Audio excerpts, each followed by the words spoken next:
سامعین، پاکستان میں اب شاید بہت کم لوگ اس خاتون کے حالات زندگی سے واقف ہوں گے جنہیں پاکستان کی پہلی لائسنس یافتہ کمرشل پائلٹ ہونے کا اعزاز حاصل ہے۔ شکریہ خانم نے 12 جولائی 1959 میں CPL یعنی کمرشل پائلٹ لائسنس حاصل کیا، جو اس سے قبل کسی پاکستانی خاتون نے حاصل نہیں کیا تھا۔ یہ وہ وقت تھا جب PI کے قوانین خواتین کے کمرشل پروازیں آپریٹ کرنے کی اجازت نہیں دیتے تھے، اس لیے انہیں لائسنس یافتہ ہونے کے باوجود گراؤنڈ انسٹرکٹر کے طور پر ملازمت دی گئی، جہاں وہ زیر تربیت کیڈٹس کو پڑھانے کا فریضہ سر انجام دیتی تھیں۔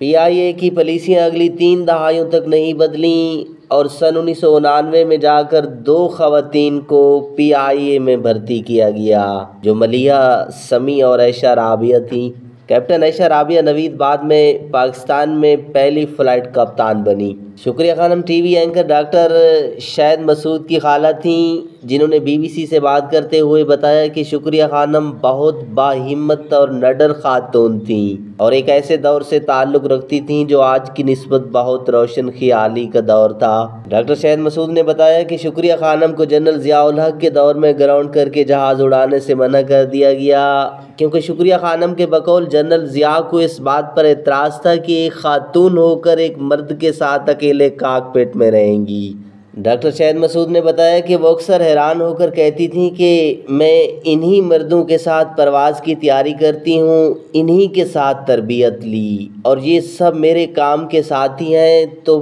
پرواز میں کیا مسئلہ ہے؟ اور اسی پرواز پر فضائی میزبان بھی تو خواتین ہوتی ہیں، تو یہ کیسا اعتراض ہے؟ شکریہ خانم کے ایک شاگرد اور پائلٹ انسٹرکٹر قیصر انصاری نے BBC سے بات کرتے ہوئے بتایا کہ شکریہ نے ساری عمر اپنے عمل سے اور کوشش سے یہ ثابت کیا کہ لڑکیاں کسی سے کم نہیں اور وہ ہر میدان میں آگے جا سکتی ہیں، مگر PIA اور اس وقت کے اداروں، سماج اور حکومت نے ان کی قدر نہیں کی اور انہیں وہ مقام نہیں دیا جو ان کا خواب تھا اور ان کا حق تھا۔ ڈاکٹر شاہد مسعود نے بتایا کہ شکریہ خانم کو اس بات کا بہت افسوس رہا کہ اپنے عروج کے دور میں انہیں ان کے شوق سے محروم کیا گیا، جس کے لیے انہوں نے اتنی جدوجہد کی۔ کیپٹن عائشہ رابعہ نے بات کرتے ہوئے ضیاء دور کی پالیسیوں کے حوالے سے بتایا کہ انہوں نے PIA میں کیڈٹ بننے کے لیے 1980 میں امتحان پاس کیا، مگر جنرل ضیاء کی آمریت اور پالیسیوں کی بدولت انہیں 9 سال باقاعدہ تربیت کے لیے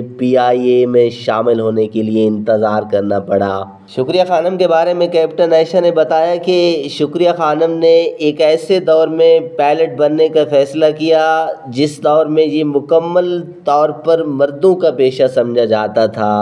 اور وہ ان سب مردوں کے ہم پلہ تھیں جنہیں وہ تربیت دیتی تھیں۔ کیپٹن عائشہ کہتی ہیں کہ 1990 میں PIA تربیت کے لیے آنے پر ان کی ملاقات شکریہ خانم سے ہوئی، جنہوں نے ان کے آنے پر بہت خوشی کا اظہار کیا اور انہوں نے مجھے پر اعتماد رہنے اور اپنی صلاحیتوں پر بھروسہ کرنے کا کہا تاکہ مجھ پر یہ کہہ کر انگلی نہ اٹھائی جا سکے کہ میں خاتون پائلٹ ہوں۔ ڈاکٹر شاہد مسعود نے بتایا کہ امارات ایئرلائن نے شکریہ خانم کو دبئی آ کر امارات میں شمولیت کی دعوت دی، مگر انہوں نے اسے قبول نہیں کیا اور ساری عمر پاکستان میں گزاری۔ زندگی کے آخری ایام میں شکریہ خانم کراچی میں واقع اپنے گھر میں تنہا رہتی تھیں۔ سن 2017 میں جب انہیں چوٹ لگنے پر علاج کے لیے ہسپتال منتقل کیا گیا تو دوران علاج معلوم ہوا انہیں جگر کا کینسر لاحق تھا، جو خاموشی سے اپنی آخری سٹیج تک پہنچ چکا تھا۔